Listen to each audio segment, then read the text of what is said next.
New Delhi dialogue conclave द्वारा आयोजित कार्यक्रम में मंच पर विशेष रूप से उपस्थित दिल्ली विश्वविद्यालय के कुलपति प्रोफेसर योगेश सिंह जी, हंसराज कॉलेज की प्राध्यापिका प्रोफेसर रमा जी, दिल्ली विश्वविद्यालय में लॉ फैकल्टी के डीन प्रोफेसर डॉक्टर अंजू वाली टीकू जी, डॉक्टर वी.आर. आम्बेडकर विश्वविद्यालय के डीन व प्रॉक्टर प्रोफेसर सत्यकेतु संस्कृत जी, न्यू दिल्ली डायलॉग के डायरेक्टर एडवोकेट संजय कुमार जी, यहाँ उपस्थित सभी देवियों, सज्जनों और हमारे प्यारे स्टूडेंट्स। लेकिन बहुत अच्छा लगा प्रोफेसर साहब, आपने जो एक भूमिका संजय जी ने भी रखी, आपने उस भूमिका के आगे बढ़ाया। मुझे खुशी है आपके विश्वविद्यालय में आकर के। सबसे पहले मैं इसको क्लैरिफाई करना चाहूँगा कि कई लोगों को भ्रम हो गया कि वन नेशन वन इलेक्शन का कंसेप्ट शायद ऐसा है कि देश में एक बार चुनाव हो गया और उसके बाद में फिर चुनाव कभी नहीं होगा। वो 10 साल हो, 20 साल हो, 100 साल हो, कभी नहीं होने वाला है, क्योंकि देश रहेगा और एक चुनाव हो गया। तो मैंने भी अपने सार्वजनिक जीवन में कई दशक बिताए हैं, लेकिन मैं फुल फ्लेज्ड पॉलिटिकल वर्कर कभी नहीं रहा। वो इसलिए क्योंकि मेरा प्रोफेशन एडवोकेसी का यहाँ पर, आई joined electoral politics in 91 only. Politics में क्या है कि पार्लियामेंट के अंदर वो बातें दूसरी करेंगे और पार्लियामेंट के बाहर जो है वो बातें दूसरी करते, ये एक सिस्टम बना। One nation one election is only A catch phrase. तो मैंने एक बार मजाक में प्रधानमंत्री जी को कहा, मैंने कहा जो आप शुरू करते हैं उसका ये विरोध करते हैं, तो आप ये कहिए ना, एक दिन बयान दे दीजिए कि साहब ये जो साइमल्टेनियस इलेक्शंस है हम इसके पक्ष में नहीं हैं। तो उसने कहा कि साहब अगर 5 साल में 5 चुनाव होते हैं, 4 चुनाव होते हैं, तो हमें इतनी बार जो है चंदा देना पड़ता है। The day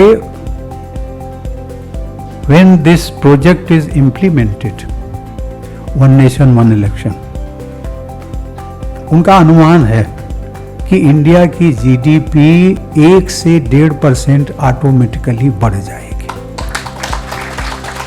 one nation one election के मुद्दे पर चर्चा के लिए यहाँ एकत्रित हुए आप सभी वाइब्रेंट यंग माइंड्स को देखकर, आपके उत्साह को देखकर मुझे विश्वास होता है कि हमारा देश सही मायने में it is going to be a super power.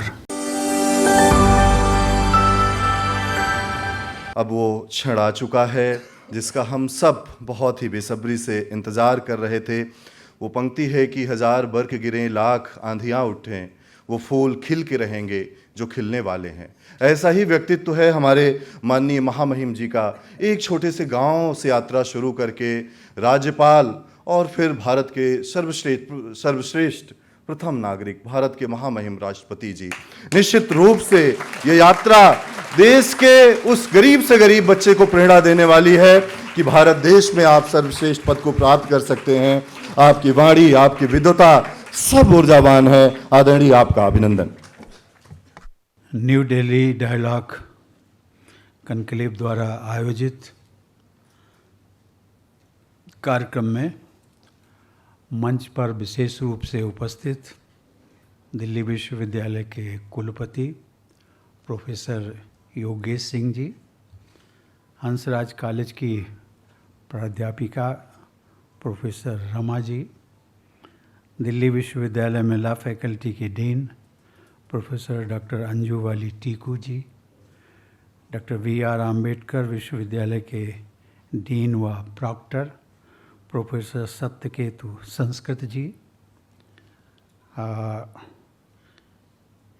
New Delhi dialogue के डायरेक्टर एडवोकेट संजय कुमार जी, यहाँ उपस्थित सभी देवियों, सज्जनों और हमारे प्यारे स्टूडेंट्स,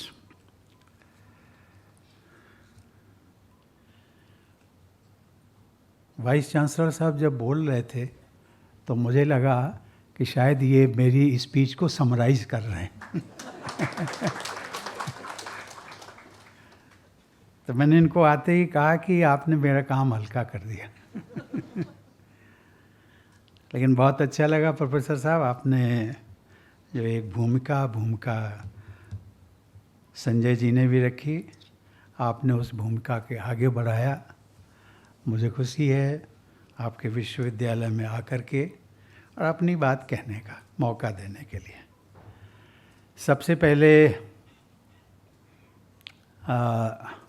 आज मैं महात्मा हंसराज जी को अपनी श्रद्धांजलि व्यक्त करता हूँ। वे एक महान शिक्षाविद थे, आर्य समाज आंदोलन के संस्थापक, स्वामी दयानंद के अनुयायी थे। उन्होंने 1886 में पहले डीएवी स्कूल की स्थापना की, जो आज 900 से अधिक शिक्षण संस्थानों का एक वटवृक्ष बन चुका है। ऐसे महापुरुष को मैं बार बार नमन करता हूँ। देवियों और सज्जनों, आप सभी के बीच उपस्थित होकर मुझे प्रसन्नता इस बात की हो रही है कि कभी कभी प्रोफेसर योगेश सिंह और उनके सहयोगी मुझे इस विश्वविद्यालय में आने का मौका देते हैं। यहाँ मैं देख रहा हूँ ये ऑडिटोरियम आज युवा ऊर्जा से भरा हुआ है।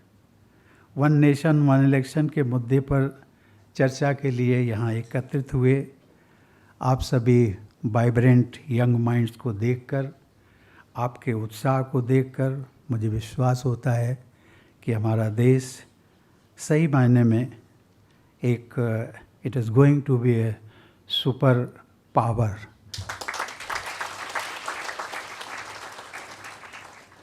वाइब्रेंट यंग माइंड से इंटरेक्ट करने के लिए, मुझे आमंत्रित करने के लिए मैं दिल्ली विश्वविद्यालय को, विशेषकर हंसराज कॉलेज को और इस आयोजन से जुड़े सभी स्टेक होल्डर्स को साधुवाद देता हूँ। प्रिय स्टूडेंट्स, आप सभी समाचार पत्रों के माध्यम से, टीवी चैनलों से और सोशल मीडिया के माध्यम से एक देश एक चुनाव के बारे में विभिन्न दृष्टिकोणों और विचारों से परिचित हैं। सबसे पहले मैं इसको क्लैरिफाई करना चाहूँगा कि कई लोगों को भ्रम हो गया कि वन नेशन वन इलेक्शन का कंसेप्ट शायद ऐसा है कि देश में एक बार चुनाव हो गया और उसके बाद में फिर चुनाव कभी नहीं होगा। वो 10 साल हों, 20 साल हों, 100 साल हों, कभी नहीं होने वाला है, क्योंकि देश रहेगा और एक चुनाव हो गया तो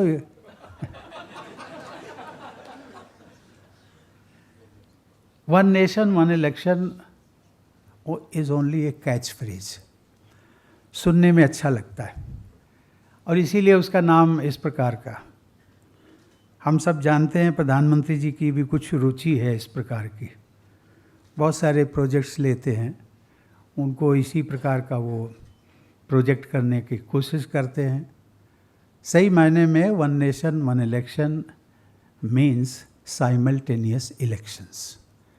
साइमल्टेनियस इलेक्शंस ऑफ लोक सभा, स्टेट असेंबलीज, लोकल बॉडीज़ और पंचायत।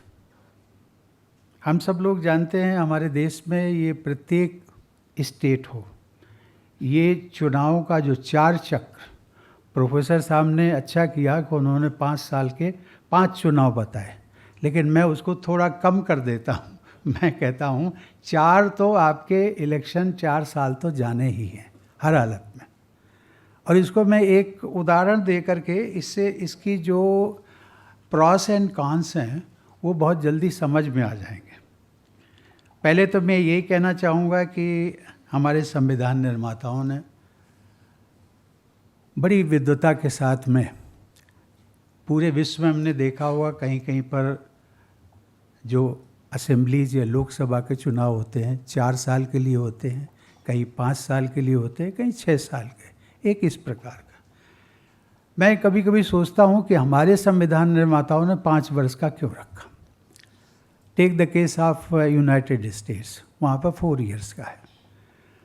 अब 4 इयर्स तो मैं इसकी एक अपने मन में एक कल्पना की कि भाई उन्होंने ये सोचा होगा कि अभी हमारा कंट्री जो है लिटरेसी के मामले में उतना नहीं है जितना कि अमेरिका में है।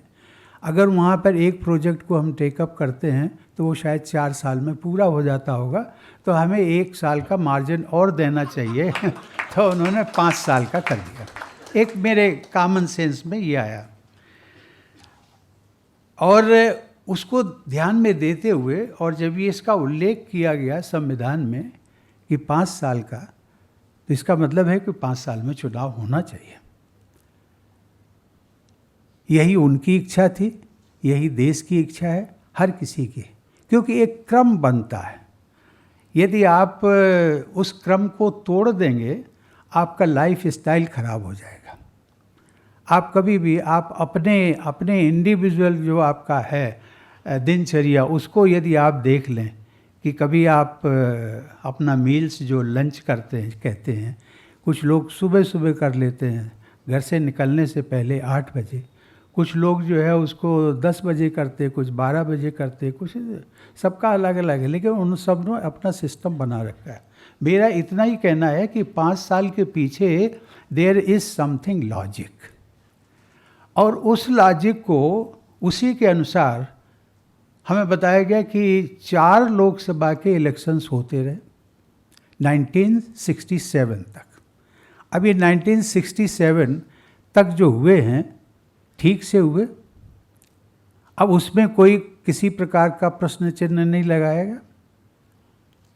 उसके बाद में एक संविधान में आर्टिकल 356 है ना, 356 का, उसका उपयोग कहिए या दुरुपयोग कहिए, कोई नहीं कहेगा, लगाने वाला कभी नहीं कहेगा इसका दुरुपयोग किया।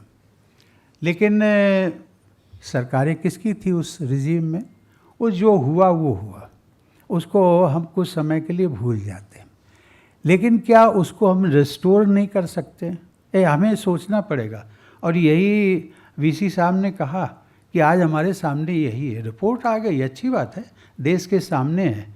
अब ये तो देश वाले लोगों को तय करना है कि वाकई में हमें उस पर चलना चाहिए, या कि जब इन्होंने कहा, हमने 4 साल कहा कि 4 साल होते हैं, 5 साल के दौरान इन्होंने कहा 5 साल, तो मैं तो कहता हूँ कि ये बढ़ते बढ़ते कभी कभी हो सकता है कि ये 5 से भी ज़्यादा हो जाए। 5 साल के अंतराल में आपको 6 चुनाव भी हो सकते हैं, 7 चुनाव भी हो सकते हैं, यदि यही रफ्तार बनी रही। कहीं ना कहीं ब्रेक तो लगाना पड़ेगा। अभी एक मैं उदाहरण देना चाहता हूँ कि जो गवर्नेंस की बात कही थी प्रोफेसर साहब ने, कि वाकई में मैंडेट जो जनता देती है वो किस बात के लिए देती है?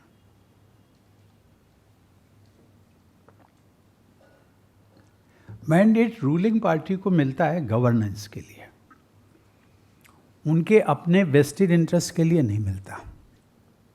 जनता चाहती है, yes we are giving you a mandate, you please govern us, spend full time in governance. अब क्या होता है ऐसा नहीं, क्रूशियल पॉइंट यहीं पर है। This is the deciding factor कि वाकई में होता है या नहीं होता। अब एक मैं उदाहरण आपको देता हूँ, इन्होंने भी उसका जिक्र किया था। एक हम बात ले लेते हैं, एक नज़दीक का प्रदेश है हरियाणा का, अभी छोटा है, लेकिन एक उत्तर प्रदेश का ले लेते हैं, बहुत सारे लोग परिचित हैं अभी। उत्तर प्रदेश में हमने देखा कि ये फरवरी 2022 में यहाँ पर स्टेट असेंबली के इलेक्शंस हुए थे। मैं उसमें नहीं जा रहा हूँ किसकी सरकार थी किसकी नहीं थी, सरकार कोई भी हो, उनका जो वर्किंग स्टाइल है दैट रिमेन्स द सेम। अब जो फरवरी 22 में जो चुनने के लिए तैयार बैठा है प्रदेश, नई सरकार चुनने के लिए, तो उसके पहले मान करके चलिए जो भी सरकार रही होगी 4 महीने पहले, फरवरी की बात आ रही है, इलेक्शन हुआ था, हम मान के चलते हैं अक्टूबर 21। अक्टूबर में दिवाली आती है, मोस्टली दिवाली के बाद पर काम नहीं होता और चुनाव आ जाता है। ये 4 महीने आप उनकी प्रिपरेशन में, मंत्रालय के, उत्तर प्रदेश के मंत्रालय में, सचिवालय में कोई भी जाएगा उत्तर प्रदेश का व्यक्ति और वो कहेगा कि साहब मेरा ये काम है गवर्नेंस का, कोई भी मंत्री आपको अवेलेबल नहीं है, और यदि मंत्री अवेलेबल भी हैं तो वो अपने पॉलिटिकल वर्कर्स के साथ में डिस्कशन में लगे हुए हैं। डिस्कशन का क्या है? गवर्नेंस का नहीं डिस्कशन है। डिस्कशन ये हो रहा है कि भाई पहले तो मेरा टिकट, मैं मंत्री हूँ, आज मेरा टिकट सुरक्षित है या नहीं है, और इसके अलावा यदि हमारा सुरक्षित है टिकट तो हम अपने समर्थकों को टिकट दिला सकते, कितनों को दिला सकते, कितने का कटवा सकते। ये जो 4 महीने का, मतलब 3 महीने हम मान के चलते, उसी में चलता है। और जैसे ही आपका 1 महीने पहले, 1.5 महीने पहले, जैसे इलेक्शन का डेट तो नोटिफिकेशन नहीं हुआ, तब तो हो जाएगा, तब तो वो 21 डेज़ का मार्जिन है। लेकिन उसके पहले इलेक्शन कमीशन ने जैसे ही घोषणा कर दी कि अभी जो है हम तैयारियां कर रहे हैं और इलेक्शन इस महीने में होगा, अभी जो है, अब आप मान करके चलिए मॉडल कोड ऑफ कंडक्ट लग गया, कोई काम नहीं होगा और सरकार को बहाना मिल गया। वो केवल सरकार लखनऊ की सरकार नहीं है, बल्कि इन एवरी डिस्ट्रिक्ट कलेक्टर के पास जाएंगे, किसी भी अधिकारी के पास जाएंगे, वो काम नहीं करेगा। वो यही कहेगा कि साहब अगला चुनाव होगा, अगली सरकार का इंतज़ार करिए, तब आपका काम होगा, प्लीज़ वेट फॉर दैट। अब ये स्थिति ये हो गई। उसके बाद में सरकार बन जाती है, किसी की भी सरकार बनती है, वो टेक ओवर करते हैं, मिनिस्ट्रियल काउंसिल ऑफ मिनिस्टर सब कुछ हो गया, जो हमारा रीसफलिंग होती है ब्यूरोक्रेट्स का, वो भी हो गया। उसमें आप फरवरी के बाद में 2 महीने और लगा दीजिए, जो 4 महीने वो और 2 महीने ये। अब सरकार ट्रैक पर आई है सही मायने में, तो 6 महीने निकल गए। किसके निकले? अगर ये नाइंसाफ़ी हुई है तो किसके लिए हुई है? उस इलेक्टोरेट के लिए जिसने की बड़ी उम्मीद के साथ में उसने वोट दिया था, और उसने ये कहा था, yes we have chosen the certain government to govern us. अब वो 6 महीने निकल गए। उसके बाद में आप देखेंगे तुरंत 22 के विधानसभा के चुनाव में लगभग हम मान करके चलते हैं कि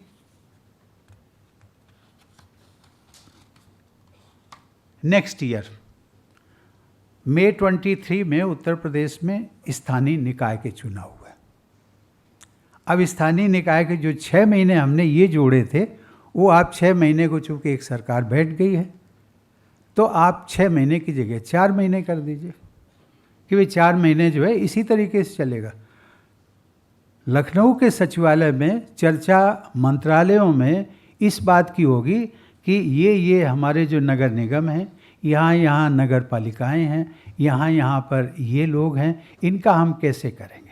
वही जो प्रक्रिया वो पहले अपना चुके थे, अब उसको भी हम मान करके चलिए 4 महीने, बहुत कम से कम मैं समय दे रहा हूँ, 4 महीने। उसके बाद में 2024 में लोकसभा आ गया। अब 2023 में हुआ, 24 में हुआ, 22 में हुआ, 23 में हुआ, 24 में हुआ, 25 का छूट गया ये वाला। अभी 26 में जो है वो पंचायत के चुनाव होने। अब ये 4 चक्र जो चलेंगे चुनाव का, एक स्टेट की मैंने बात की, और यही प्रक्रिया जो है वो लागू होती है हर स्टेट में। अब इसमें यदि आप मिनिमम एवरेज भी अगर आप 4 महीने निकाल देंगे तो 16 महीने हो गया 5 साल के दौरान। 5 साल के दौरान 16 महीने में 1 महीने की फिर रियायत दे दें तो 1.5 साल। 1.5 साल आउट ऑफ 5 ईयर्स जो जनता ने आपको मैंडेट दिया है, आप काम करेंगे, गवर्नेंस का काम करेंगे ओनली 3.5 ईयर, ये 3.5 साल। अब ये जो 1.5 साल का आप नुकसान कर रहे हैं, in constitutional language we can say that you are doing injustice to your own people.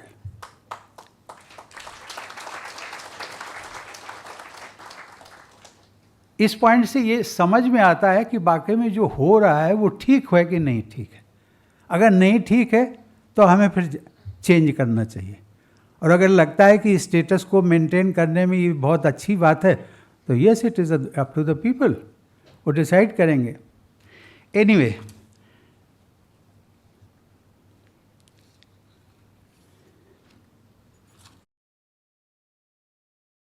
एक उत्तर प्रदेश के चुनाव के परिप्रेक्ष्य में मैंने आपका ये ध्यान खींचा।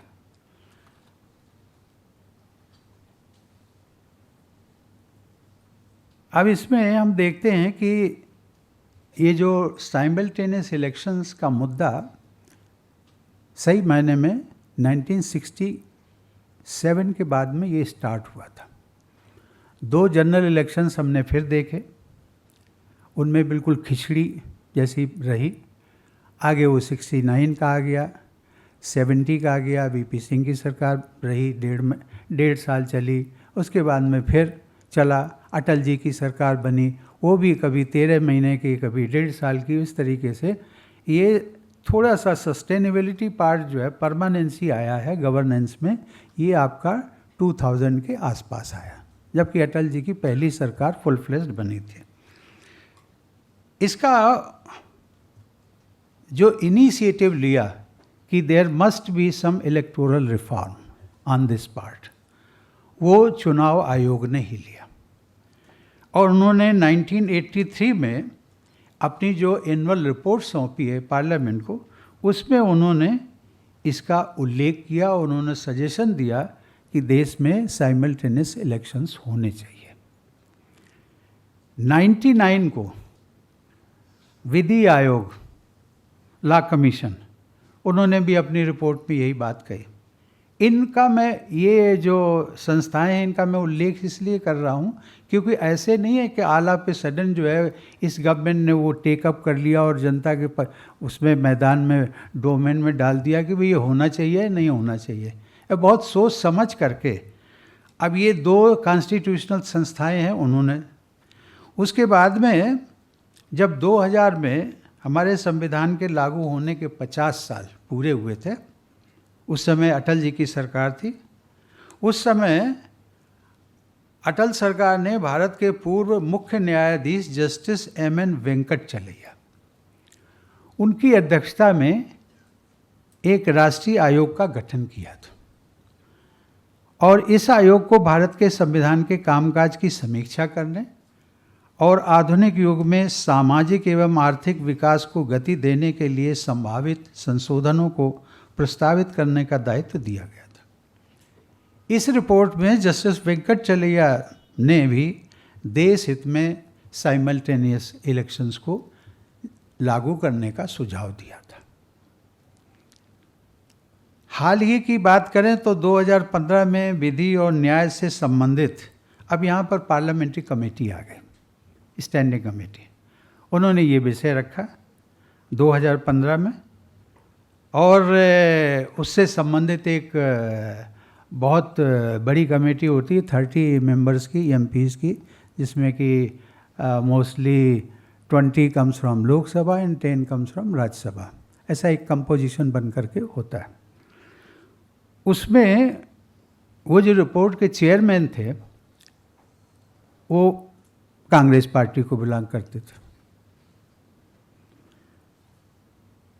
इसके साथ साथ 2017 में नीति आयोग को ये जिम्मेदारी सौंपी गई।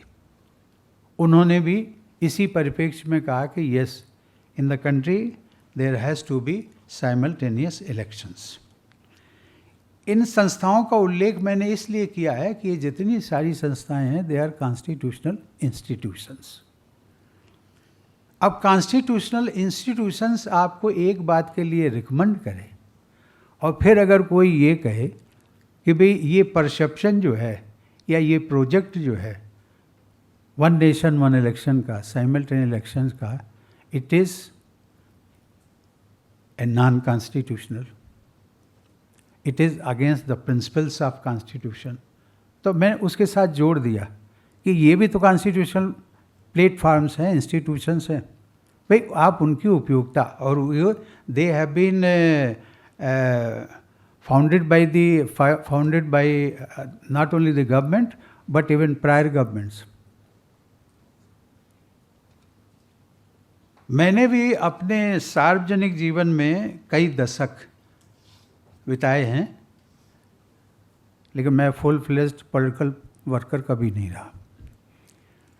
वो इसलिए क्योंकि मेरा प्रोफेशन एडवोकेसी का यहाँ पर, आई joined electoral politics in 91 only, and that too I can't say what happened, but I got an offer to contest Lok Sabha election from Kanpur rural. Finally I lost, and thereafter after 2 years I was sent to Rajya Sabha. This is my political career is started right from 93 or 94. बहुत छोटा period है, लेकिन उस छोटे period में पता नहीं कि जो आप बता रहे थे हम्बल बैकग्राउंड से लेकर के वहाँ तक पहुँच गया। ये तो देश के लोगों का आशीर्वाद है और इस धरती का सही मायने में, and it is possible only and only in India.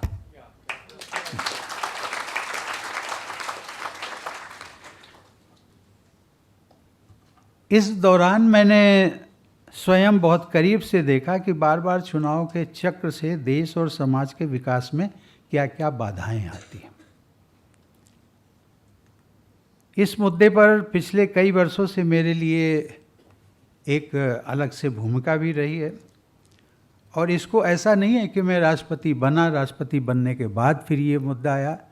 राष्ट्रपति बना, राष्ट्रपति कार्यकाल के दौरान भी मैंने ये मुद्दा उठाया, संसद में उठाया, अपने भाषणों में उठाया, प्रधानमंत्री जी को कहा, और इसके पहले जब मैं गवर्नर था बिहार का तब भी मैं इसको टेकअप करता था। और आप सरप्राइज़ करेंगे कि 2016 में जब मैं गवर्नर था तो उस समय हमारे प्रीडिसेसर प्रणब मुखर्जी साहब थे, उनके सामने हमने ये विषय रखा, गवर्नर्स की जो एनुअल कॉन्फ्रेंस होती थी उसमें रखा, और हमने कहा कि देश के लिए ये बहुत ज़रूरी है, एंड ही वॉज एग्रीएबल। और उन्होंने बस एक ही बात कही थी कि देश में एक सशक्त और जो संकल्प सहित जो संकल्प ले सकती है सरकार, वो आएगी तो ये काम होगा, अदरवाइज नहीं होगा। क्यों नहीं होगा, क्यों नहीं होगा, ये उनके शब्द थे, आज वो अपने बीच में नहीं है। उन्होंने कहा था कि कई लोगों के वेस्टेड इंटरेस्ट है, बहुत बड़ी बात कही थी। और वही जो बात आज आपने कही कि भाई ये 2 लोग तो बेकार हो जाएंगे, पॉलिटिकल पार्टीज़ के कार्यकर्ता। अब और दूसरे किसके लिखा था? TV programme. देखिए टीवी चैनल्स पहले जो थे, कुछ थोड़ा सा पुरानी पीढ़ी के लोग हैं, उनको पता है कि ये 24 आवर्स नहीं था। विदेशों में था, इंडिया में नहीं था। इंडिया में तो सुबह 6 बजे से शुरू होता था, रेडियो भी शुरू होता था, और उसके साथ साथ टीवी भी 8 बजे 7 बजे शुरू होता था, और रात के 8 बजे 10 बजे समाप्त हो जाता था। लेकिन अभी तो 24, और repetition in most of the TV programmes you will find there repetition, लेकिन वो चलता है, उनकी टीआरपी का सवाल है।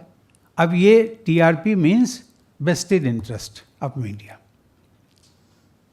तो ये जिसका वेस्टेड इंटरेस्ट है वो तो ज़रूर चाहेगा कि भाई ये हर साल हो, तो बहुत अच्छी बात है।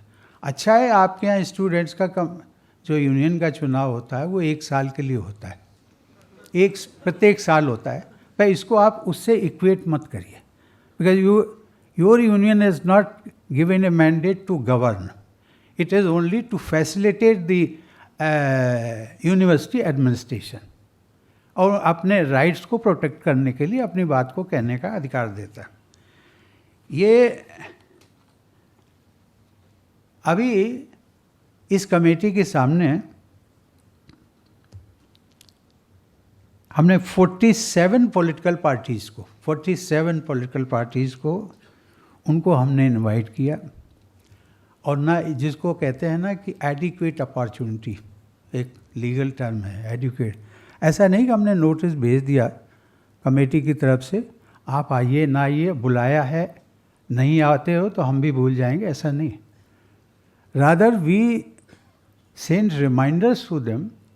टेलीफोन पर हमने बात की है, ऑल इंडिया जो पार्टीज़ हैं उनके प्रेसिडेंट से हमारे सेक्रेटरीट ने बात की कि सर फार्मर प्रेसिडेंट आपको बुला रहे हैं, चाय पे आ जाइए। चाय के लिए हमने कहा था, हम ये नहीं कहते थे बातचीत के लिए, चाय के लिए आइए। और जो है कुछ आ भी जाते थे। अब कुछ लोग सोचते थे साहब चाय पे बुलाया तो ज़रूर चलते हैं, बाद में आते तो लगता था यहाँ पर तो सभी मेंबर्स बैठे हुए हैं। एनीवे, उसमें 47 पॉलिटिकल जो आज भी पार्लियामेंट में विरोध कर रहे वो वहाँ भी आए थे, हमारे सामने आए थे। उसमें जो लब्बो लबाब जो उसका परिणाम निकला, बाद में हमने उसको समराइज किया। 32 political parties they are in favour, 32, and it is only 15 political parties they are opposing. और ये 15 पॉलिटिकल पार्टीज है, मुझे कहना नहीं चाहिए, मैं normally I maintain some kind of protocol also, some kind जिसको मर्यादा कहते हैं। मैं बहुत पॉलिटिकल वोकल होकर के नहीं बोलता हूँ, लेकिन ये सभी पॉलिटिकल पार्टीज जो अपोज कर रही हैं वो आज नहीं कर रही हैं, बहुत बरसों से कर रही हैं। और इनका रुख बदलता भी रहा बीच बीच में। अभी एक पॉलिटिकल पार्टीज का, विदाउट नेमिंग, एक उत्तर प्रदेश की अच्छी पार्टी है, और उनके जो सर्वे थे, सुप्रीमो कहलाते थे, उन्होंने पार्लियामेंट में एक अटल जी के समय में एक बयान दिया था लोकसभा में कि यदि साइमल्टेनियस इलेक्शंस होते हैं तो हमारी पार्टी उसको सपोर्ट करेगी। लेकिन आज वो नहीं कर रहे। आज क्यों नहीं कर रहे? वही चीज़ जो मैं कह रहा था, वेस्टेड इंटरेस्ट है। कुछ पॉलिटिकल पार्टीज इसलिए विरोध कर रही हैं because this initiative has taken by prime minister Narendra Modi. अब वो पर्सनल कुछ है, तो मैंने एक बार मजाक में प्रधानमंत्री जी को कहा, मैंने कहा जो आप शुरू करते हैं उसका ये विरोध करते हैं, तो आप ये कहिए ना, एक दिन बयान दे दीजिए कि साहब ये जो साइमल्टेनियस इलेक्शंस है हम इसके पक्ष में नहीं हैं।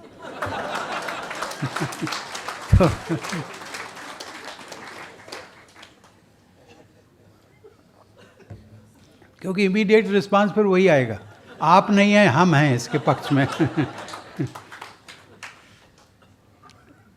हमने ये इंटरएक्शन, ये ऐसा नहीं कि एक दिल्ली में बैठ करके, ये हमने पूरे कंट्री में जो वर्नाकुलर न्यूज़पेपर्स होते हैं, we selected more than 100 newspapers, 100, right from Lakshadweep से लेकर के Andaman Nicobar, north east, Tamil Nadu, Kerala, everything, वो उनकी लैंग्वेज में, it may be Malayalam, it may be Tamil, it may be Telugu, सभी लैंग्वेजेस में हमने दिए, 16 भाषाओं में, 16 लैंग्वेजेस में, अब सभी जगह गया। इसके साथ साथ हमने और भी एक विज्ञापन दिया था, ईमेल, पोस्ट, वेबसाइट के माध्यम से, और इसका जो रिस्पांस हमें मिला इन सब का, ईमेल और ये डिजिटल सोशल मीडिया के माध्यम से, वो that was around 80% of the stakeholders they express their support, 80%।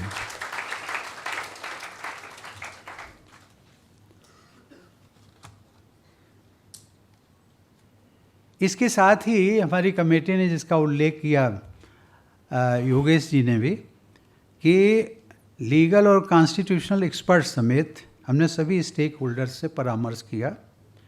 Bharat के 4 मुख्य न्यायाधीशों ने साइमल्टेनियस इलेक्शंस का एक मत से समर्थन किया, और ये पहली बार आप देखेंगे, इसमें 2 विशेषताएं। एक तो this report is quite voluminous, it goes on, it carries 18,621 pages, 18,000, और उसके जो है वो 22 वॉल्यूम्स हैं बाइंड किए हुए। तो मैंने ये पूछा, अभी जो जेपीसी पे आने वाला हूँ, तो जेपीसी पर जो चेयरमैन है पीपी चौधरी साहब, सांसद हैं राजस्थान से, एक दिन मैंने पूछा, वो मिलने आए, मैंने कहा कि भाई आपने अपनी डेलिब्रेशन शुरू कर दी है, कुछ खास बात है? तो उन्होंने कहा सबसे अच्छी बात ये है जो मैं आपसे शेयर करना चाहता हूँ कि आपने जो रिपोर्ट्स के इतनी वॉल्यूमस रिपोर्ट्स है 22 वॉल्यूम्स की, 1 वॉल्यूम में तो हमारे 300 पेजेस रिपोर्ट्स है, मेन जो रिकमेंडेशंस है उसके, और जो 21 वॉल्यूम्स हैं वो दे आर पार्ट ऑफ अनेक्शर्स।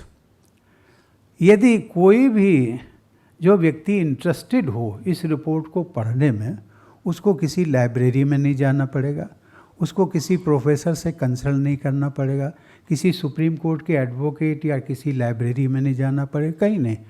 आप एक बार टेबल चेयर लेकर के अपना मोबाइल, ये अपना कंप्यूटर निकालिए और उस पर ये वेबसाइट पर आप आ जाइए, और हो सकता है it may take 5 days, it may take 7 days, लेकिन सुबह से शाम तक आप बैठे बैठे you will find each and every part, जिसका भी हमने रेफरेंस दिया है, एवरीथिंग इज़ अवेलेबल। और दूसरी चीज़ ये है, तो उन्होंने ये कहा कि सर हमने ऐसा किया है कि जितने हमारे 39 मेंबर्स हैं, नॉर्मली स्टैंडिंग ये जेपीसी जो ज्वाइंट पार्लियामेंट्री कमेटी होते हैं, नॉर्मली 30 मेंबर्स होते हैं, जैसा मैंने पहले बताया, 20 members from Lok Sabha and 10 members from Rajya Sabha. इसमें हमारे मेंबर्स, ऑनरेबल मेंबर्स की इतनी इंटरेस्ट दिखाई दिया उन्होंने कि 9 मेंबर्स प्लस, मतलब 30 की जगह there are 39 members as on today of this JPC. और उन्होंने कहा नहीं साहब हम रहना चाहते इस जेपी, अपनी अपनी पॉलिटिकल पार्टी से जो है उन्होंने लिखवा करके कि नहीं we are very much interested. And madam मेरे ख्याल से कांग्रेस के कई मेंबर्स हैं एंड इंक्लूडिंग प्रियंका गांधी। अब सबको इंटरेस्ट है कि आखिर है क्या, और इंटरेस्ट इसलिए they also want a change. लेकिन होता क्या है कि पॉलिटिक्स में क्या है कि पार्लियामेंट के अंदर वो बातें दूसरी करेंगे और पार्लियामेंट के बाहर जो है वो बातें दूसरी करते, ये एक सिस्टम बना। तो मैं, उन्होंने ये कहा चौधरी साहब ने कि सर हमने सभी एमपीज़ को ये 22 वॉल्यूम सप्लाई किए, बाइंड किए हुए। तो उन्होंने, हमने कहा इसका असर क्या हुआ? कहने लगे असर ये हुआ, सारे मेंबर्स ये कहते हैं कि सर आज तक जितने भी हमारे पेपर्स पार्लियामेंट के आते हैं ना, उनको हम डिस्पोज ऑफ कर देते, इसको कहीं हम रखेंगे और अगले चुनाव में भी हम हारें या जीतें, लेकिन इसको हम अपने घर जरूर ले जाएंगे। और घर इसलिए ले जाएंगे कि इतनी वॉल्यूमिनस ये रिपोर्ट है, वो सबको कहेंगे, अपने क्षेत्र की जनता को भी कहेंगे कि देखिए साहब हमने इस कमेटी में काम किया है।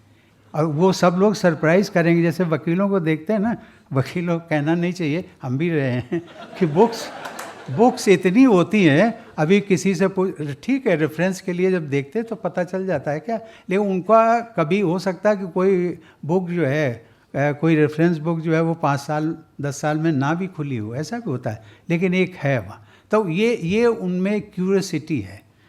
एनीवे, इसमें किसी भी कमेटी में former chief justice of India नहीं आए, ना उनको बुलाया गया और ना आए। हमने उनको बड़ी मिन्नत करके, चलो हमारे ऊपर भी मेहरबानी की, उन्होंने आए, चाय वाय पिया और बातें की और लिखित में दिया उन्होंने, लिखित में। मैं चाहूँगा सब लोगों से कभी टाइम निकालिएगा, बहुत आप रिपोर्ट के अनेक्सर्स पर मत जाइए, ये 300 पेजेस का है, you can spend 1 or 2 days time, क्योंकि it is going to change your future. आपको समझना पड़ेगा कि विषय है क्या, अभी हमें स्टेटस को चाहिए या फिर हम चेंज लाना चाहते। इसके अलावा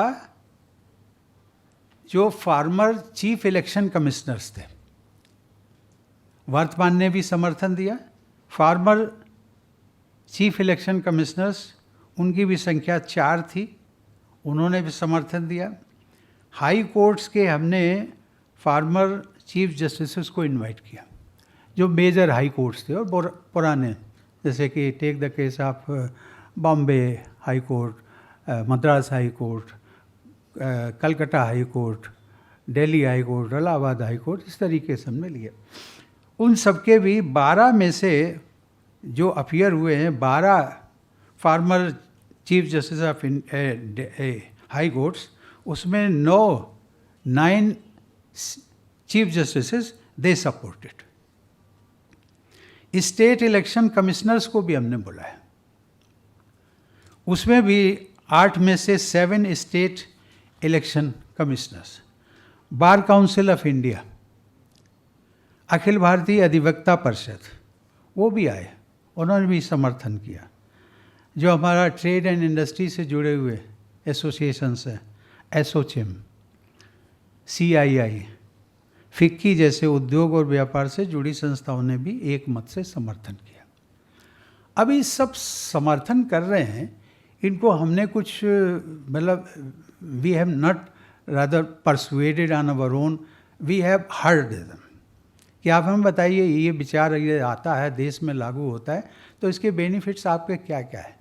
यदि आप उसको सुनने के लिए हमें टाइम देंगे कभी, it may take about one day, लेकिन फिर भी मैं ब्रीफ में आपको बता देता हूँ। ब्रीफ में ये जितनी ट्रेड और इंडस्ट्री से जुड़ी हुई संस्थाएं हैं, वो कहते हैं कि साहब हमारा जो काम धंधा है, सप्लाई का हो, प्रोडक्शन का हो, कुछ भी हो, हम भी टेंडरिंग करते हैं, टाइम पर माल जाना चाहिए, टाइम पर माल पैकिंग होनी चाहिए, और इसके बाद में अगर हम सप्लाई करेंगे, अदरवाइज़ फ़ाइन हमारे ऊपर लगेगा।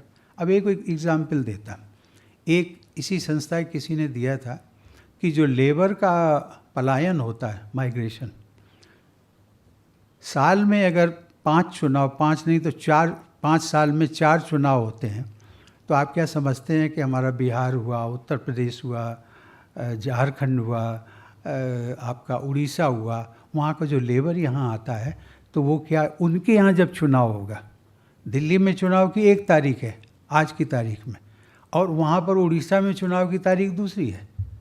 उनके जो पंचायत के चुनाव होंगे, लोकल बॉडीज़ के होंगे, तो वो जब मालिक से टाइम मांगेगा कि भाई हमारे यहाँ तो चुनाव हो रहे हैं सर, तो अभी दिल्ली वाले होंगे, वो प्रोडक्शन के बारे में, हमारा तो प्रोडक्शन सफ़र करेगा, वो कहेंगे नहीं साहब ये तो हमारा कॉन्स्टिट्यूशनल राइट है, आप उसको डिनाई नहीं कर सकते कि छुट्टी हम नहीं देंगे। वो मांगेगा 3 दिन का, आप कहेंगे नहीं 3 दिन नहीं, 5 दिन मांगेगा, वो कहेंगे 1 दिन नहीं मिलेगा, टिकट नहीं मिलेगा, ये है वो है। अच्छा, वो अगर आप 8-10 दिन की छुट्टी दे भी देते, ये प्रैक्टिकल बात मैं बता रहा हूँ जो हमसे शेयर की गई, तो वो कहता है कि साहब जब 10 दिन के लिए एक मज़दूर जाता है अपने गांव में, वोट डाल दिया, उसके बाद में वहाँ पर उसको याद आता है कि उसके सोशल ऑब्लिगेशंस और क्या क्या है। उसकी पत्नी है या उसके दूसरे रिलेटिव्स हैं, वो कहेंगे कि आप तो वहाँ काम करते हो, कमाते हो, पैसे भेजते हो, अच्छी बात है, आपको पता है कि आपकी बिटिया की शादी करने लायक बन गई है, और हमने इस बीच में एक लड़का देखा है, इस जगह चलना है। अब स्वाभाविक है, बीइंग ए फादर आप डिनाई नहीं कर सकते, आप जाएंगे। इस बीच में किसी की डेथ हो गई है, आप कहेंगे नहीं साहब आप तो आएंगे 1 साल बाद में, तो अभी हो आएगी जाके, वहाँ जाएंगे तो 2 दिन और लगे। इस प्रकार से जो 10 दिन की छुट्टी पर जाता है, वो कम से कम आपको 20 दिन मान करके चलिए, 20 से 25 दिन जो है वो लेकर के बाद में आएगा। और जब बाद में वो प्रोडक्शन शुरू करेगा, तो ट्रैक आने पर, ट्रैक ऐसा नहीं कि एक दिन आया और नेक्स्ट डे से शुरू, वो ट्रैक पर आने के लिए ही will take another 3 to 4 days time, और फिर उसके बाद में रेगुलरिटी उसमें आती है। अब वो ये कहता है कि भाई हर साल चुनाव होते हैं, हर साल हमारे 25 दिन और 1 महीना चला जाता है, तो ये जो क्रम टूटता है उसका नुकसान तो हमारे व्यापार को होता है। अब ये जो है, ये एक एक चीज़ उन्होंने कहा सस्टेनेबिलिटी जो होनी चाहिए, इकॉनमी की ग्रोथ के लिए सस्टेनेबिलिटी पार्ट बहुत ज़रूरी है। आपका ये क्रम अभी तो 24-24 घंटे के प्रोडक्शन चल रहा है, और वो ब्रेक हो जाता है, सब लोग जानते हैं। तो ये अब आपका कमिटमेंट होता है, टेंडरिंग करते हैं।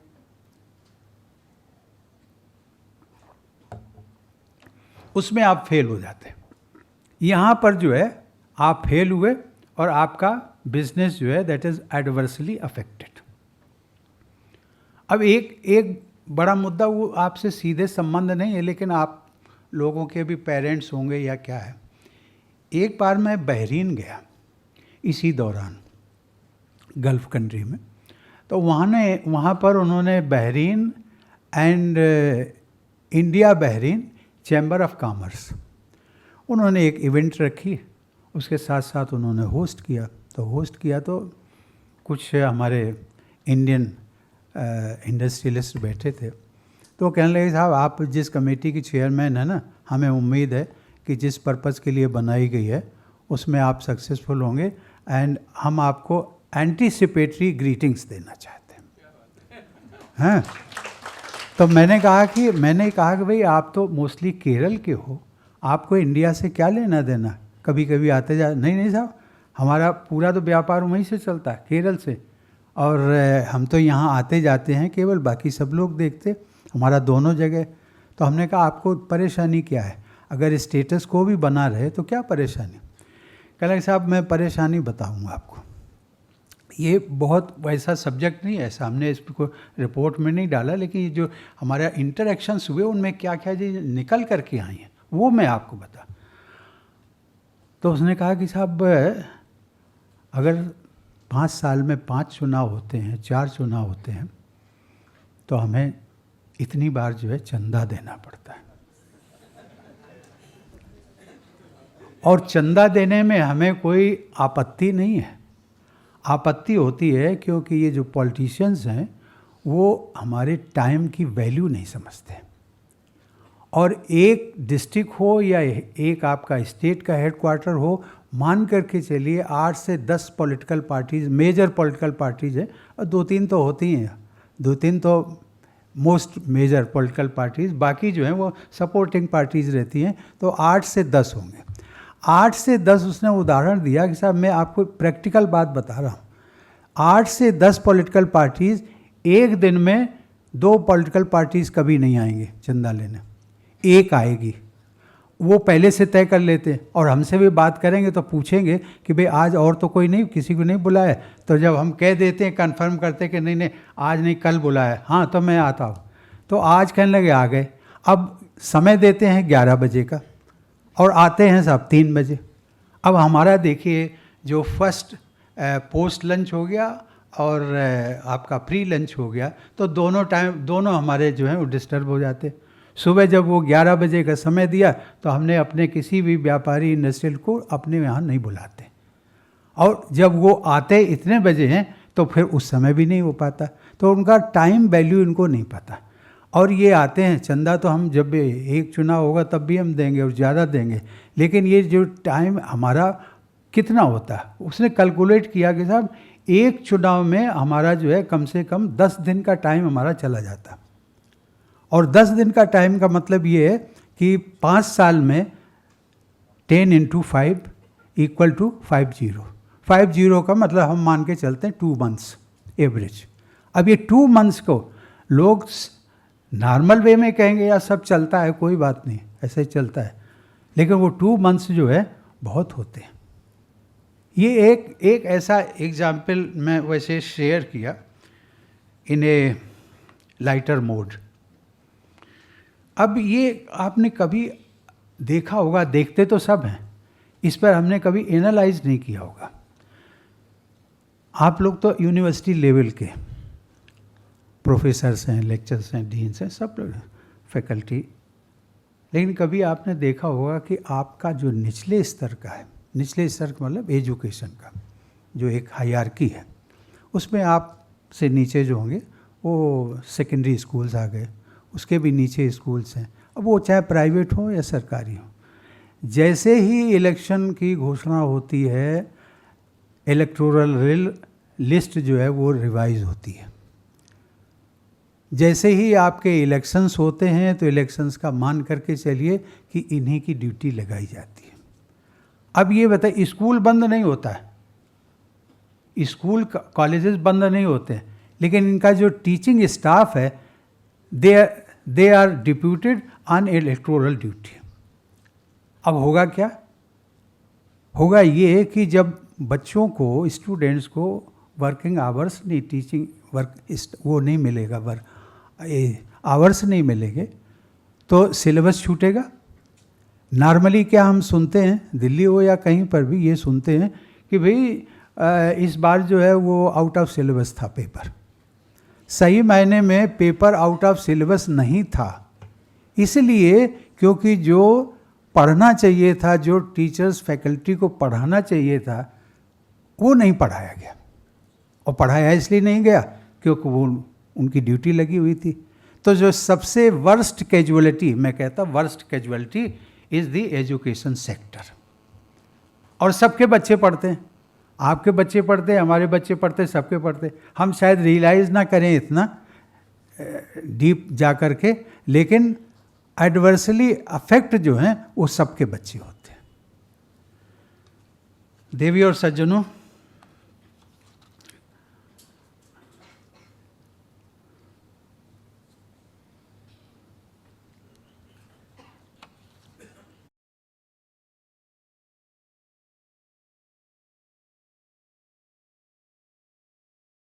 अभी जो होता है, जो चुनाव चल रहे हैं, फ्रीक्वेंट इलेक्शंस, इनको हम फ्रीक्वेंट इलेक्शंस कहते हैं।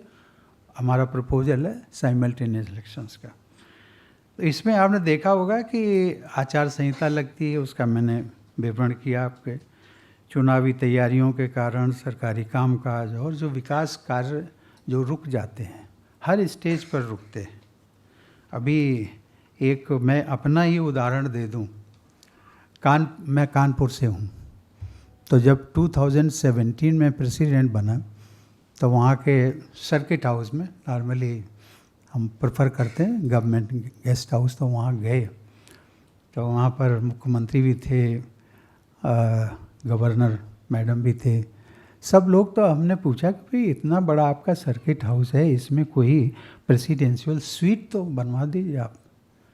उनका सब गुड आइडिया।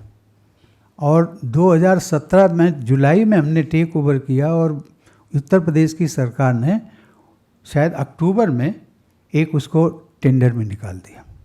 बहुत अच्छी बात। कहा गया कि साहब एक साल में ये सब कंप्लीट हो जाएगा।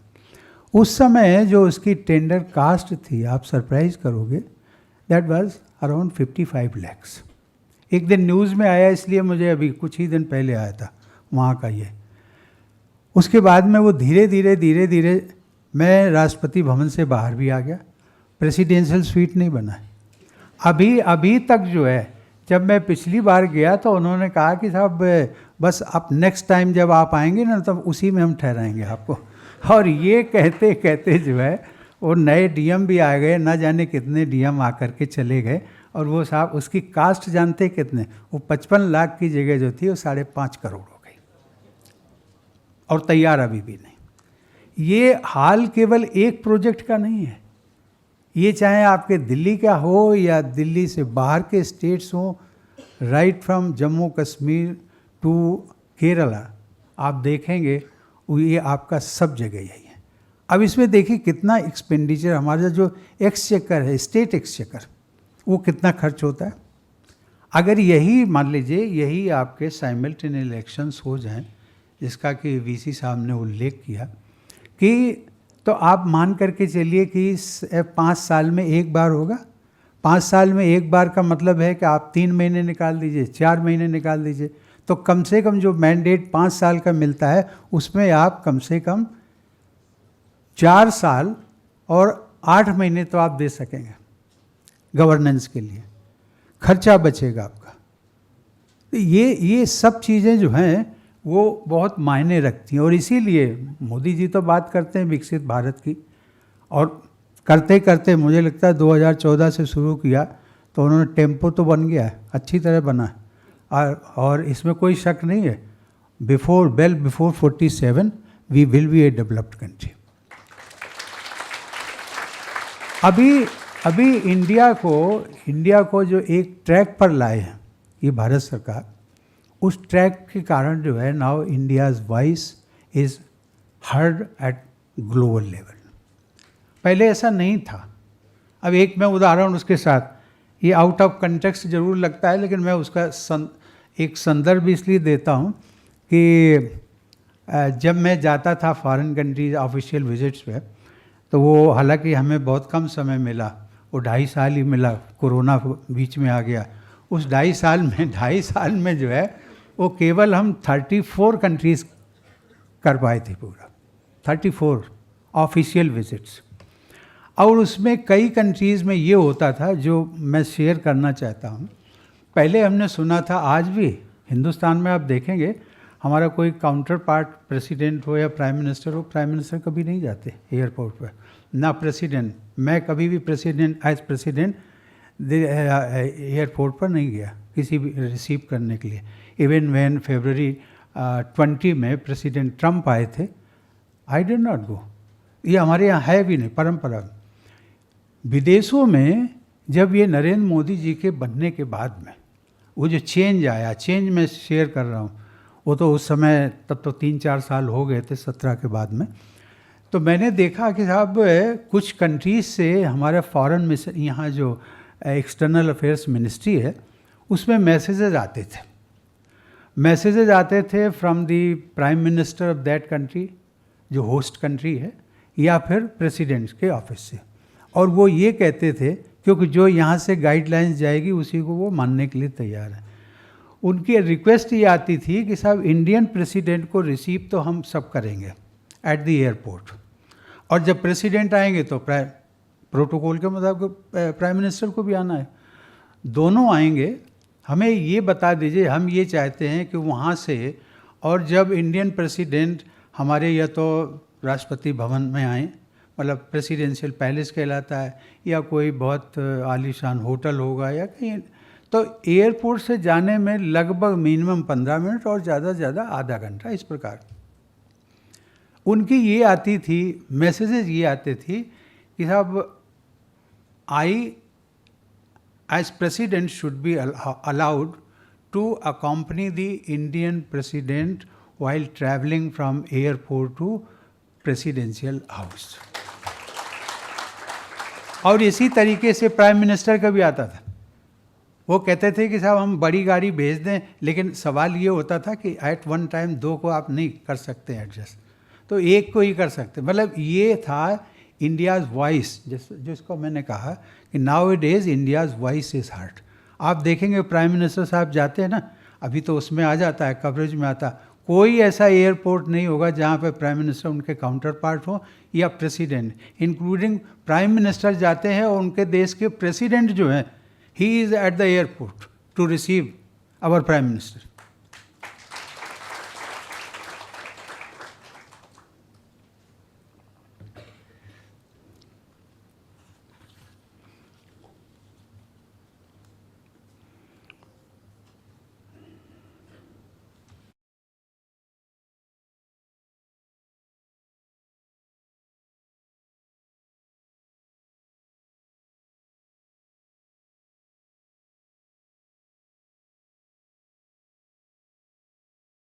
एक चीज़ मैं और शेयर करना चाहूँगा, इस रिपोर्ट की ख़ास बात यह है, वो पहले कभी नहीं आई। इसमें हमने एक इकोनॉमिस्ट का एक सब कमेटी फॉर्म की, उसमें 1-2 फॉरेन के भी थे इकोनॉमिस्ट। उनसे हमने ये पूछा, कमेटी में डिस्कस करने के बाद में पूछा कि भाई हमें ये बताओ कि आखिर अगर ये हो जाता है साइमल्टेनियस इलेक्शन, तो हमारी इंडिया की जीडीपी पे क्या फ़र्क पड़ेगा, और अगर कुछ फ़र्क नहीं पड़ने वाला है तो हम स्टेटस को रह कर के चलें, क्यों परेशान होते हैं। तो उस कमेटी ने साहब दे टुक ए लॉट ऑफ पेन्स, और उन्होंने ये कंक्लूड किया, the day when this project is implemented, one nation one election, उनका अनुमान है कि इंडिया की जीडीपी 1 से 1.5% ऑटोमेटिकली बढ़ जाएगी। और वो स्वाभाविक है, कॉमन सेंस कहता है, आपके खर्चे कम हो जाएंगे, कंटिन्यूटी आपका प्रोडक्शन बढ़ जाएगा। तो ये जब हर चीज़ें मिलेंगी आपको, गवर्नेंस के लिए जो 5 साल आप देते हैं, 5 साल की जगह 4.5 साल, अभी जो 3.5 साल के अगेंस्ट में आप अगर गवर्न करेंगे अपने राज्य को, अपने पूरे देश को, तो स्वाभाविक है। उनका कहा था 1 से 1.5%, और जिसको अगर अंकों में हम जाएंगे तो देश के जीडीपी में लगभग 5 लाख करोड़ की बढ़ोतरी का अनुमान है। बार बार चुनाव से मतदाताओं में एक सेंस ऑफ वोटर फैटीग, आपने देखा होगा, कभी एनालाइज करिएगा कि हमारे देश में इतने मतदाता हैं, आप दिल्ली की बात लीजिए, तो ये जो परसेंटेज आता है बार बार, जो सरकार इतना टाइम खर्च करती है, किसमें, गवर्नेंस में नहीं खर्च करती, लेकिन मतदाताओं को अपने घर से निकाल करके और पोलिंग बूथ तक ले जाने में ज़्यादा खर्च करती है। क्यों करती है? इसलिए क्योंकि मतदाता सही मायने में मानसिक रूप से थक गया। उसको लगता है तो चुनाव तो हर साल आते हैं, हम कितनी बार देंगे। और इसका परिणाम ये आता है कि आपको 40% से लेकर के पोलिंग जब होती है कहीं, वो बात दूसरी, किसी पोलिंग स्टेशन पर ज़्यादा हो जाती, 45%, 50%, और इवनिंग में ज़्यादा होती है, इसलिए क्योंकि सारी पॉलिटिकल पार्टीज़ के वर्कर उसमें लग जाते हैं। तो ये जब किसी को कहते हैं ना कि घर से लाएंगे, आप घर से लाने का मतलब ये है उसके आने की इच्छा नहीं है, अगर आप परसुएट नहीं करेंगे तो नहीं आएगा। ये जो वोटर फैटीग है, ये this is very dangerous for democracy. होना ये चाहिए। अगर आपका, मैं आंकड़े निकाल करके देख रहा था कि 2024 में जो लोकसभा का था उसमें 97 करोड़ जो थे, उससे ज़्यादा हमारे रजिस्टर्ड वोटर पूरे देश में, लेकिन उसमें से मतदाता कितने, अबाउट 64 करोड़। तो 64 करोड़ का मतलब 25 से 30 करोड़ कम।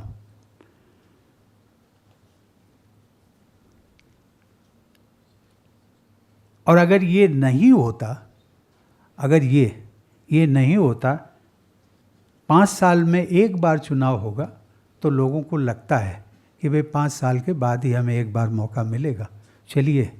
और आप देखेंगे कि जो लाइन लगती है मतदान के लिए, वो बहुत लंबी लाइन होगी। उसमें एक प्रकार का उत्सव होगा कि हम देश के लिए, अपने भविष्य के लिए, अपने बच्चों के भविष्य के लिए we are going to vote. Voter turnout बढ़ेगा। अभी कुछ इसके विरोध में भी बातें आ रही हैं, मैं उस पर भी थोड़ा सा समय लूँगा, समय ज़्यादा हो गया काफ़ी। कुछ लोग कहते हैं कि जो ये समानांतर, मतलब हमारा साइमल्टेनियस इलेक्शंस होगा, ये अनकॉन्स्टिट्यूशनल है, अनडेमोक्रेटिक है, इस प्रकार की बातें। अब एक मैं सवाल आप सबके सामने रखता हूँ। 1967 तक एक साथ चुनाव होते रहे, लोकसभा और उसके साथ। अगर इस लॉजिक पे हम चलेंगे, इस एनालॉजी पे चलेंगे, तो क्या आप कहेंगे कि 1951 से और 67 तक जो चुनाव हुए हैं, they should be declared null and void? पर क्या लॉजिक, क्या इसके पीछे होगा? किसकी सरकारें थी उसमें मैं नहीं जाना चाहता। और वो क्रम टूट गया, किसने तोड़ा? जो विरोध करने वाले वही हैं, जिन्होंने क्रम को तोड़ा वही आज इसका विरोध भी कर रहे हैं। अभी ये कहते हैं कि भाई कि फेडरलिज्म के सिद्धांतों के खिलाफ है। सही मायने में फेडरलिज्म का मतलब ये होता है, मैं एक कॉमन मैन की दृष्टि से, कि राज्यों और केंद्र सरकार के साथ में तालमेल, परफेक्ट यूनानिमिटी, एक दूसरे को मदद के लिए तैयार। अब यहाँ पर होता ये है कि केंद्र सरकार चुनी जाती है 2024 में। अब जो है वो दूसरी सरकारें, या इसके पहले ही जो है कई सरकारें, मतलब वो अलग अलग जब चुनी जाती हैं, तो उनकी राज्य सरकारों का जो टर्म शुरू होता है 3 साल पहले, जब केंद्र सरकार चुनी जाएगी। अब जब आपकी सरकार चुनी गई, आपकी सरकार को 4था साल होगा, तो आप जब फंड्स मांगेंगे केंद्र सरकार से, तो केंद्र सरकार क्या कहेगा? भाई हमारे लिए तो 4था साल है, 1 साल बाद हमें चुनाव में खुद ही जाना है लोकसभा का, अब हम आपको पैसा दें, आपकी मदद करें, क्या करें? तो ये जो एक मिलजुल करके काम करने का, मिलजुल काम करने का तरीका यही है कि आप एक साथ चुनाव करिए और उसके साथ में फिर अपना अपना बजट बना लीजिए। बजट बनेगा आपका, एक दूसरे की आप मदद करेंगे, तो ये इससे तो फेडरलिज्म रादर मजबूत होगा। और ये फेडरलिज्म के प्रिंसिपल्स के खिलाफ नहीं है, क्योंकि जब तक केंद्र से पैसा नहीं जाएगा राज्य को, तब तक राज्य सरकारें अपनी जो स्थानीय निकाय हैं, अपनी जो पंचायतों हैं, उनको पैसा कहाँ से देगा? उनके पास कोई पैसा नहीं है, स्टेट गवर्नमेंट्स के पास। और इसके साथ साथ स्थानीय निकाय, लोकल बॉडीज़ के पास तो बिल्कुल नहीं है, दे डिपेंड। अभी यहाँ एमसीडी की बातें आती है ना, कभी कभी दिल्ली में सुनी जाती हैं कि साहब they are short of finances. अभी एक और आता है विषय कि ये अगर लागू हो जाता है वन नेशन वन इलेक्शन, तो जो रीजनल पार्टीज़ हैं उनको नुकसान होगा। टू सम एक्सटेंट ऐसा लगता है, बात सही नहीं है। रीजनल पार्टीज़ को तब नुकसान होगा अगर हमारा मतदाता, उसकी जो समझ है उसको जब हम कमतर आंकते हैं। एक उदाहरण के लिए, बाहर को छोड़ दीजिए, दिल्ली के चुनाव को ले लीजिए। दिल्ली में अभी 2024 में लोकसभा का चुनाव हुआ। जितनी 7 सीटें थी वो एक पॉलिटिकल पार्टीज़ के फेवर में गई। उन्होंने भी खड़े किए थे अपने कैंडिडेट, ओके। अब इसमें समझदारी जो है, क्या हम मतदाताओं के, दिल्ली के मतदाताओं को, उनको, उनकी समझदारी को कमतर आंकेंगे क्या? नहीं। और इसीलिए उन्होंने इसके पहले जो विधानसभा का चुनाव हुआ, ये 24 के पहले विधानसभा का कब हुआ था?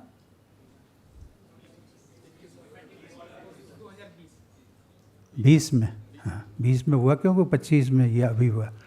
तो 2020 दिल्ली सरकार में बीजेपी को कितनी कम सीटें आई, और दूसरी पॉलिटिकल पार्टी को, आम आदमी पार्टी को बहुत ज़्यादा आई, उनकी सरकार बनी।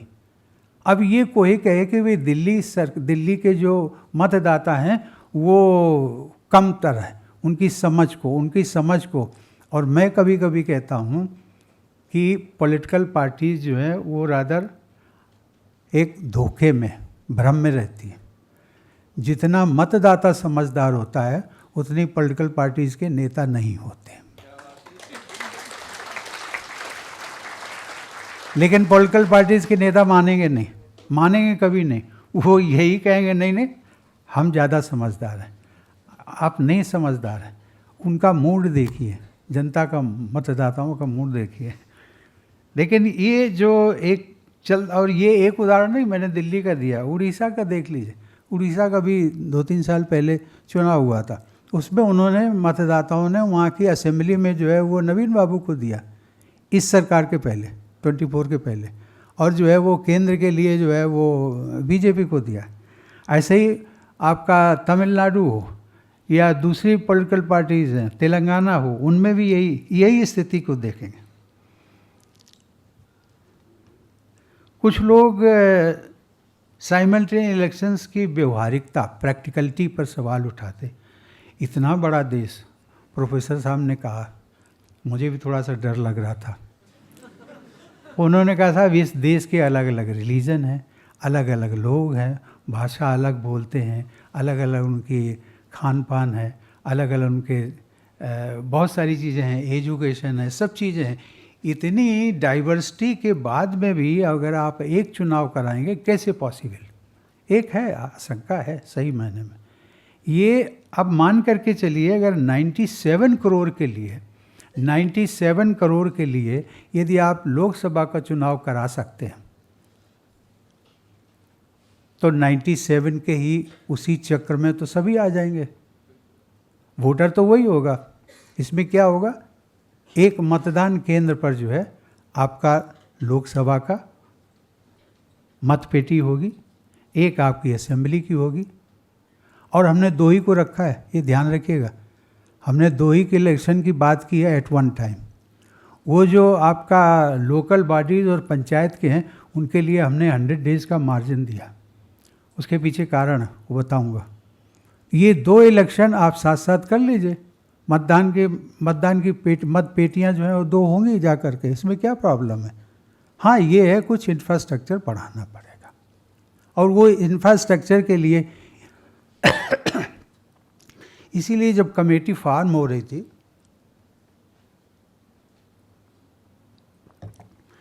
तो मैंने कहा था कि ये हमें अगर इस प्रकार की बातें सोचनी पड़ेंगी तो हु विल से यस, जो जिम्मेदारी कौन लेगा, कि हम सरकार के पास जाएंगे, बाद में जाएंगे जब हम अपनी रिपोर्ट सबमिट करेंगे।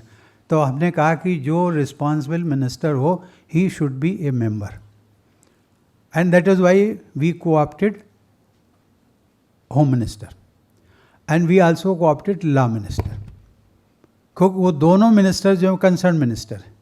और इसीलिए जब कमेटी के ये डेलिब्रेशंस कंक्लूड हो रही थे तो हमने पूछा कि आप ये कर पाएंगे सब, उन्होंने कहा यस वी आर रेडी। जब उनका उत्तर आ गया तब हमें तसल्ली हुई कि हाँ yes we can go ahead.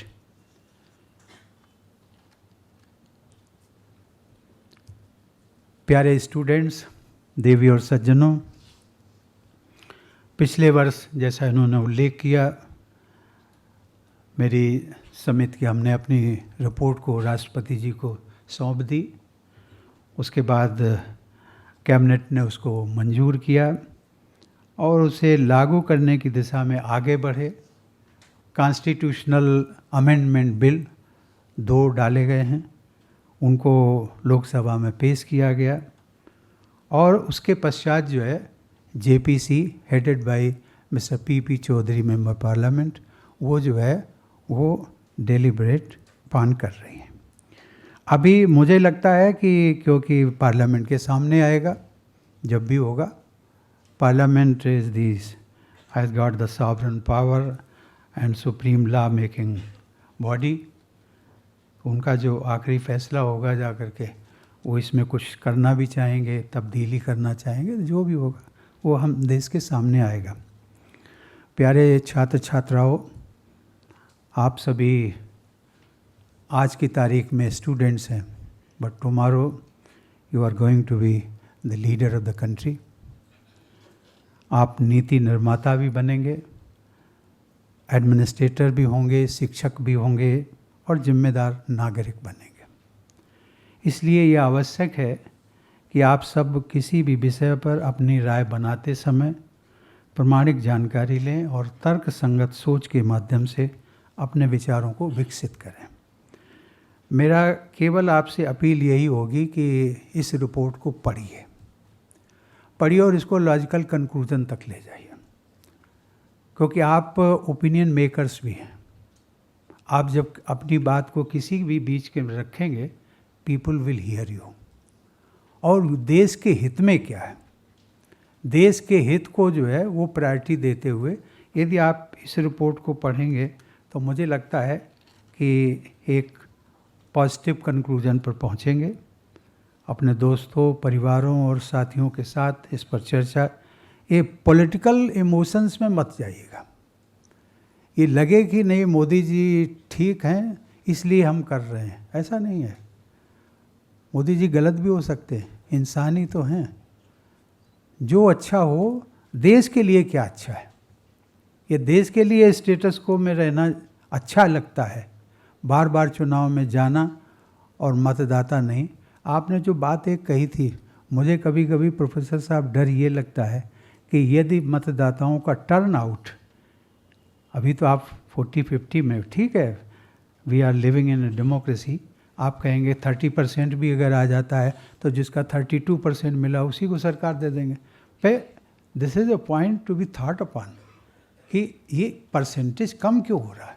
इसका मतलब है कि पार्टिसिपेशन नहीं है, और पार्टिसिपेशन अगर हम स्टेक होल्डर नहीं बनेंगे तो हमारा पार्टिसिपेशन नहीं होगा। इसलिए ये सब चीज़ें ज़रूरी हैं, और एक जिसकी विकसित भारत, डेवलप्ड कंट्री की कल्पना लेकर के हम चल रहे हैं, and I am sure we will be able to achieve this object। हम सब ने मिलकर विकसित भारत का एक संकल्प लिया है।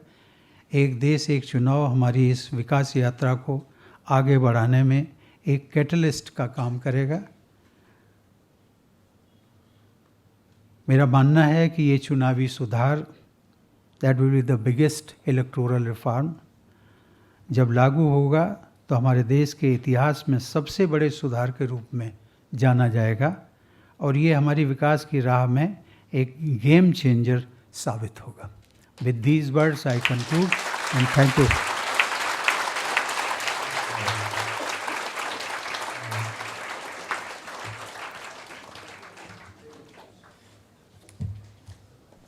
एक बार अपने स्थान से खड़े होकर हम सब माननीय का अभिनंदन करेंगे। करतल ध्वनि के साथ उनका लगभग 1 घंटे का ये वक्तव्य, जिसमें एक लंबा शोध, अध्ययन, ऊर्जा दिख रही थी, निश्चित रूप से अनुकरणीय है और उस बात को पुष्ट करता है कि स्वप्न देखा था कभी जो, अब वो हर धड़कन में है। एक नया भारत बनाने का इरादा मन में है। मैं निवेदन करूंगा कि प्रिया अपना स्थान ग्रहण करें। माननीय धन्यवाद ज्ञापन है सर जी, वोट ऑफ थैंक्स है जी।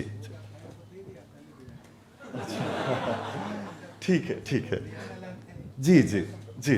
अब मैं निवेदन करूंगा राष्ट्रगान के लिए हम सब अपने स्थान से खड़े होंगे।